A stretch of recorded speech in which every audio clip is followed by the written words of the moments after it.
Okay, my name is Joseph LMS. I am a spoken word artist. I wrote a series of, I'm writing a series of poems about my family called DNA. I've completed one about my grandparents, my mother's, on my mother's side, and I've done one for my pops, and I've done one for my nephew. I'm going to read the two, one about my mom's parents and one about my nephew. Never done this one in public before.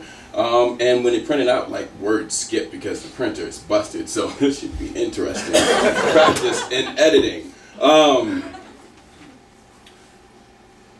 My mother was one of 8 children. Her father was terror. I still see him in her eyes when she tells the stories. Witness him demon crawl her skin, hands drenched in blood of his blood, each hair raising in twisted ovation to the carnage. My grandmother being realigned in the adjacent room. I've never known violence, domestic or any other, to realign, just skew in silence. Even to this day, my grandmother does not speak much.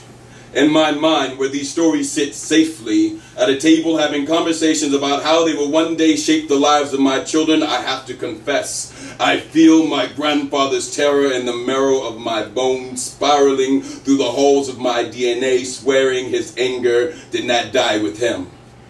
That's why my mother named me after him. Not to remind me of where I came from, to warn me where men in my family have the tendency to end up. That's called compassion.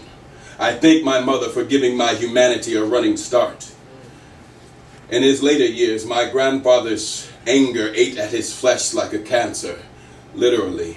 My grandmother spoke verb louder than the destruction of any disease when she stayed, cared for him, as if for one moment in his life he had done something to deserve such an act. That's called forgiveness. I thank my grandmother for showing me that seeds of love are not sown in fields of deserve. My grandmother has always had a gentleness. My grandfather, a fury. People give what they have. They gave indiscriminately. Woo.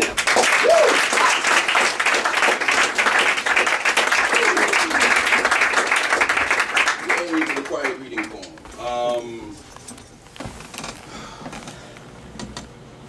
In the hospital bed, I helped him turn so the chemo could spread more evenly. His eyes welled and cracked like fortune cookies.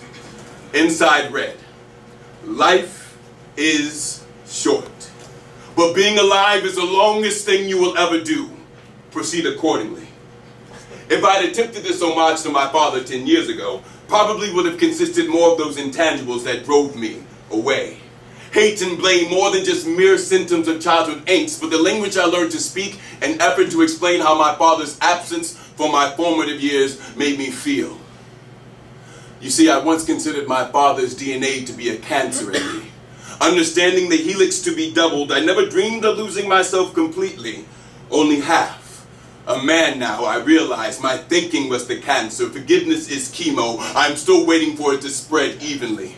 Always with the wrong bottle in hand. From birth, my father showed me the image of addict. Resembles something like a court jester juggling knives. One blade for family, one blade for work, one blade for marriage, one blade for regret, one for the military that never treated him as equal, another for the father that died when he was 10, one for the mother that was never the same. All the while, spiraling down towards the greatest come to Jesus moment ever. 16-year-old son in the back seat, as wife picks him up from jail after his second DUI. My father's been sober now for 16 years. My father was a drunk. I was a cokehead. They say parents want children to grow up, achieve feats greater than their own. I don't believe this is what they had in mind. I spent years mortified of mirrors for fear of having this image projected back on me. I saw the new likeness at the bottom of empty whiskey bottles and clear plastic baggies. Mainline hate and blame until I became so high I had nowhere to go. Rock bottom in the sky, I landed in my father's arms. Through falling, I've come to realize that just as I did not, my father did not ask for this predilection towards addiction, that hate and blame are just new ways to get high for those not willing to change. And that which took him 30 years only took me 3 years, because for the last 16 he has shown me what redemption looks like, what a life without regret looks like. I refuse to be 20 years down the line, racing down Route 95, a bat out of a homemade hell, stopped by a cop for going 95, exclaiming out of the window of my car that like all men, my father is dying. And like most men, I never told him. Never told him I understood. Never told him I knew one of those blades he juggled had love for family inscribed in it. Never said thank you and I love you. And though I realize now this side of this reflection will ever be perfect, I am no longer scared of mirrors. Thank you. Woo!